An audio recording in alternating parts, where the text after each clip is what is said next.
हम ना मुस्लिम ना हिंदू, सब एक पिता के बंधु। यहाँ कोई जाति नहीं, कोई धर्म नहीं, इस काल ने बनवा दिए हमारे को आपस में बांटने के लिए।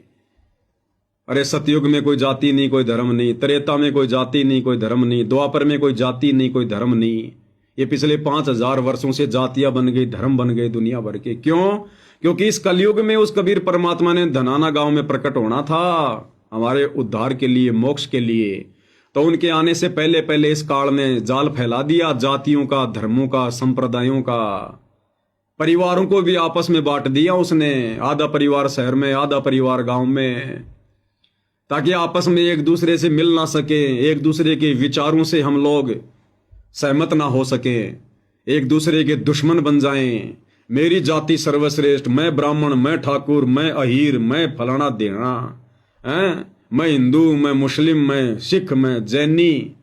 हमारे को आपस में एक ही परमात्मा के बच्चों को, जिस प्रकार एक बाप के 4 बच्चे हैं, एक बाप की 4 संतान है, और जब वो पिता शाम को काम धंधा करके घर की तरफ आता है तो एक बच्चा क्या कहता है कि देखो देखो मेरे पापा जी आ गए, मेरे पापा जी आ गए।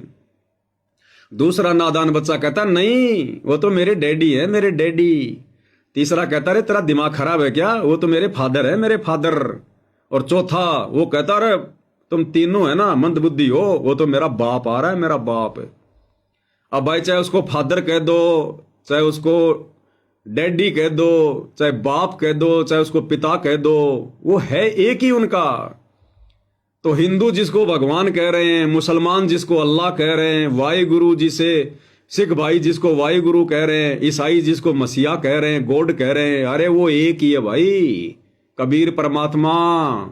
वेदों की तरफ लौटो, सतगुरु रामपाल जी ने पढ़ा दिए, समझा दिए, उनके प्रवचन सुनो। वेद लाकर पढ़ने से नहीं समझ पाओगे।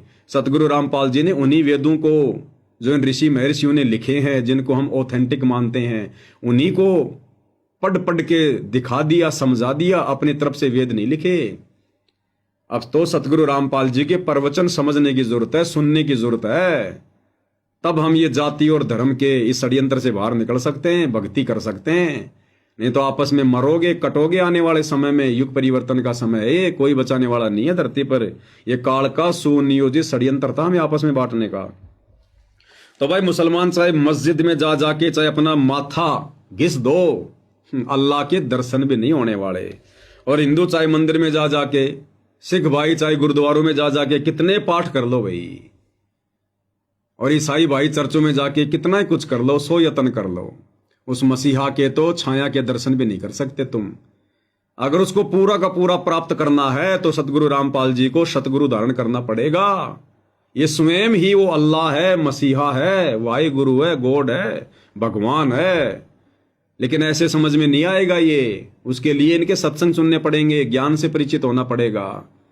फिर देखना तुम्हारे को स्पष्ट रूप से प्रत्यक्ष में भगवान खड़ा दिखाई देगा। भगवान, हम ना मुस्लिम ना हिंदू, सब एक पिता के बंधु। हम ना मुस्लिम ना हिंदू, सब एक पिता के बंधु। छोड़ के जाति धर्म अभिमान, पहचान धनाना वाले को। छोड़ के जाति धर्म अभिमान, पहचान धनाना वाले को।